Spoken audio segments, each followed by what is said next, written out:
خطیب جس پہ خطابت ناز کرتی ہے، ایسا لہجہ جس پہ لے ناز کرتی ہے۔ الحمدللہ بہت تیزی کے ساتھ آپ کی سماعتوں کے حوالے ہو رہے ہیں۔ آئیے استقبال کرتے ہیں نعرہ تکبیر، نعرہ رسالت، نعرہ غوثیت، مسلک اعلیٰ حضرت فیضان حضور مستان بابا، نعرہ تکبیر۔ عزیز ہم اور آپ بھائی تحصیل رضا صاحب اللہ کی آمد ہو رہی ہے۔ وائز قوم ملت چلے آئیے، حامی اہل سنت چلے آئیے، لے کر باغ مدینے کی تابانیاں۔ کبھی کبھی قبرستان جایا کرو، اللہ اکبر، قبرستان والوں سے یہ پوچھا کرو اور دلوں کے کان لگا کر کے سنا کرو۔ جب ان سے تم کہو گے وہ قبرستان والوں کیا حال ہے تمہارا، تو قبرستان سے جواب آئے گا، قبر کے اندر سے یہ آواز آئے گی، وہ صاحب ہم سوچتے تھے کہ دنیا میں عزت بنا لیں گے تو قبر میں کامیاب ہو جائیں گے، دنیا میں دولت کما لیں گے تو قبر میں کامیاب ہو جائیں گے، دنیا میں اونچی اونچی بلڈنگیں بنا لیں گے تو کامیاب ہو جائیں گے، خوب زیادہ مال و زر اکٹھا کر لیں گے تو کامیاب ہو جائیں گے۔ اللہ اکبر، جب قبر میں آئے تو معلوم ہوا یہاں پر دنیا کے مال کا سکہ نہیں چلتا، یہاں پر آمنہ کے لال کی محبت کا سکہ چلا کرتا ہے نا۔ دل لگا لو مصطفیٰ کریم سے۔ حضرت علی رضی اللہ تعالیٰ قبرستان سے گزر رہے ہیں اور قبر کے مردوں سے سوال کرتے ہیں، قبر والوں کیا حال ہے تمہارا۔ جب قبر کے مردوں سے سوال کیا، تمام لوگ یہ بات غور سے سنے۔ حضرت علی جب قبر کے مردوں سے سوال کرتے ہیں، بتاؤ کیا حال ہے۔ اللہ اکبر، حضرت علی نے جیسے ہی سوال کیا ہے، وہ قبر والوں بتاؤ تو تمہارا کیا حال ہے۔ اللہ اکبر، قبر سے جواب آتا ہے، علی ہم تم کو اپنا حال بعد میں سنا دیں گے، لیکن تم ہمارے صرف 3 کوشچن کا اتر دے دو، 3 سوالوں کا جواب دے دو۔ اللہ اکبر، حضرت علی نے سن کر کے کہنے لگے، ہاں بتاؤ تمہارے 3 سوال کون سے ہیں۔ حضرت علی سے قبر کے مردے کہتے ہیں، علی یہ بتا دو جو ہم اپنے گھر پر مال و دولت اکٹھا کر کے آئے تھے، جو ہماری اولاد تھی، اللہ اکبر، ہمارے مرنے کے بعد بہت رو رہے تھے، آخر ان کا کیا بنا۔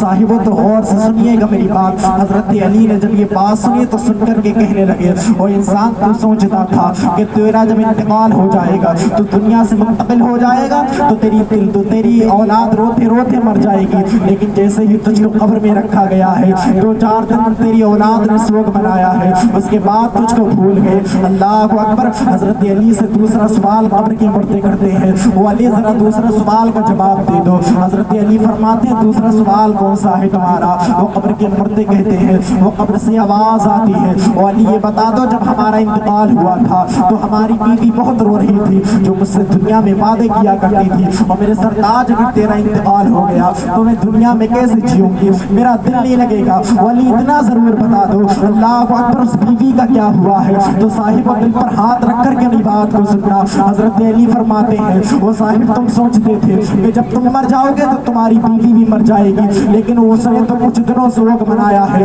اس کے بعد اس نے دوسرا نکاح کر لیا ہے۔ اللہ اکبر، قبر کے مردے کہتے ہیں، وہ علی بس آخری سوال کا جواب دے دو۔ حضرت علی فرماتے ہیں، کیا سوال ہے تمہارا۔ قبر کے مردے کہتے ہیں، وہ علی یہ بتا دو جو مال و دولت دنیا میں اکٹھا کر کے آئے تھے اس کا کیا بنا، جو متاع دنیا ہم نے اکٹھا کیا تھا اس کا کیا بنا۔ تو حضرت علی کہتے ہیں، وہ صاحب تو سوچتا ہے کہ تیری مال و دولت کا کیا بنا، تو سن لے، تیری اولاد جیسے ہی تجھے جیسے ہی تجھ کو قبر میں دفن کر دیا، تیرا دفن کرنا تھا کہ تیری اولاد گھر پر واپس چلی گئی، اور جانے کے بعد سب سے پہلے تیرے مکانات میں ٹکڑے ٹکڑے کر دیے، تیری دولت کو تقسیم کر دیا، اس کے کئی حصے بنا لیے، کوئی سا حصہ کسی کے نصیب میں آ گیا، کوئی سا حصہ کسی نے لے لیا۔ وہ صاحب اب ذرا دل پر ہاتھ رکھ کر کے بتا دو آج ہم جو سوچتے ہیں آخر ہماری اولاد کا کیا ہوگا۔ وہ صاحب ذرا سوچو، اس اولاد کی خاطر ہم حرام اور حلال میں فرق نہیں کر پاتے۔ اللہ اکبر، یہی اولاد ہوگی جب تمہارا انتقال ہو جائے گا، اس کے بعد کیا بنے گا۔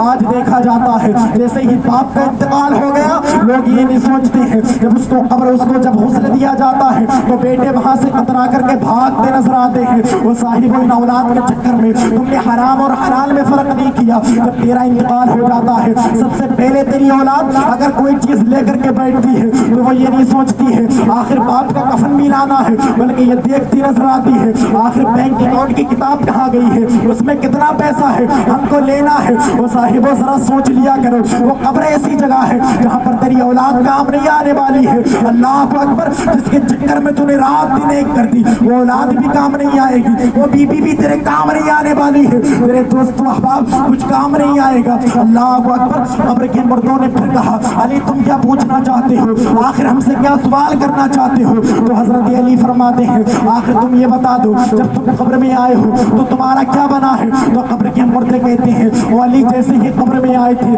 अल्लाह अकबर कब्र का झटका ऐसा लगा था कि इधर से पसली इधर आ गई है। वो साहिब अब जरा सोचो तो सही, वो कब्र ऐसी जगह है जो कीड़े मकोड़ों का घर है। अल्लाह अकबर, कोई बचाने वाला नहीं आएगा। वो कब्र ऐसी जगह है जहाँ पर तेरी औलाद काम नहीं आएगी, तेरा बाप काम नहीं आएगा, तेरी माँ काम नहीं आएगी, बल्कि ऐसी जरूरत पर अगर कोई काम आने वाला है तो वो किसी का बेटा नहीं होगा, किसी का अल्लाह अकबर किसी की बीवी नहीं होगी। ऐसे आलम में अगर कोई काम आने वाला होगा तो वो मेरे तेरे मुस्तफा होंगे। और जब कब्र में आएंगे तो फरिश्ते कहेंगे मुबारक हो तेरी कब्र में नबियों का इमाम जलवा। जिंदाबाद जिंदाबाद है ना? बहुत खूब भाई। दुनिया के चक्कर में ना पड़ो, एक दिन हमको अपनी हकीकत की तरफ को लौटना है, साहिबो कब्र की तरफ को वापस जाना है। और बता दूं एक बात, तवज्जो सुन यार, इधर करो तवज्जो बस थोड़ी देर, है ना?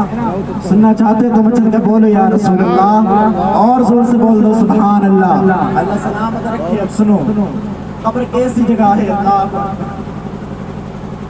ये दुनिया में अगर किसी के बाप का इंतकाल हो गया, किसी की माँ का इंतकाल हो गया, एक बात बताकर के बात आगे बढ़ाओ कि दुनिया में आज दोस्त व अहबाब को ये भी कहा जाता सुना गया कि लोग दोस्त ये कहा करते हैं यार हमारे अब्बा का 40वां खा लिया, अपने अब्बा का कब खिलाएगा? वो ये मसले की आला हजरत नहीं है साहिबा, मैं बता दूं मसले की आला हजरत क्या है।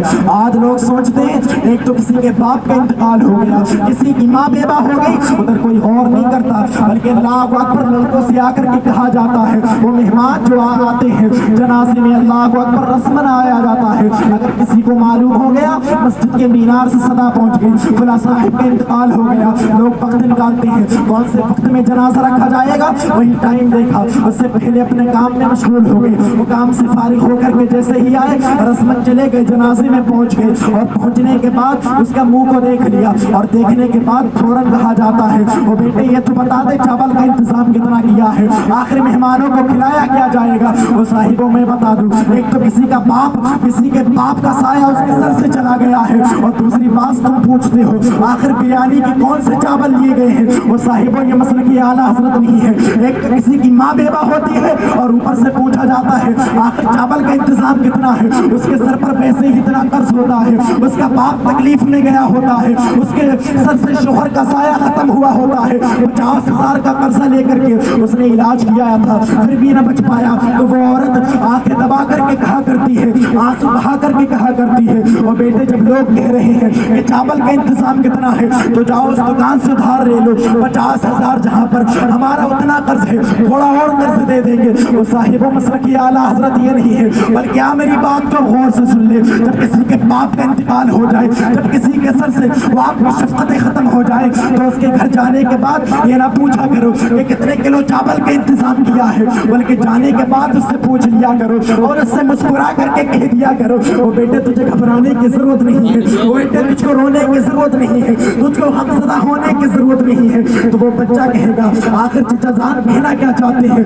तो बता दिया करो वो बेटे तेरे बाप का ही तो साया तुझसे खत्म हुआ है, लेकिन तेरा चचा भी मौजूद है, तेरा भाई अभी मौजूद है, कोई सी परेशानी तुझको राहत हो तो आकर के मेरे पास फोन कर देना, मेरे पास कॉल कर देना। अल्लाह की कसम जब आया करो तो यतीमों को राजी कर लिया करो, तुम नहीं जानते हो इधर यतीम राजी होगा, अगर यतीम मुस्कुरा दिया तो इधर यतीम का मुस्कुराना होगा, उधर मकीन गुम्बद खसरा भी मुस्कुराता।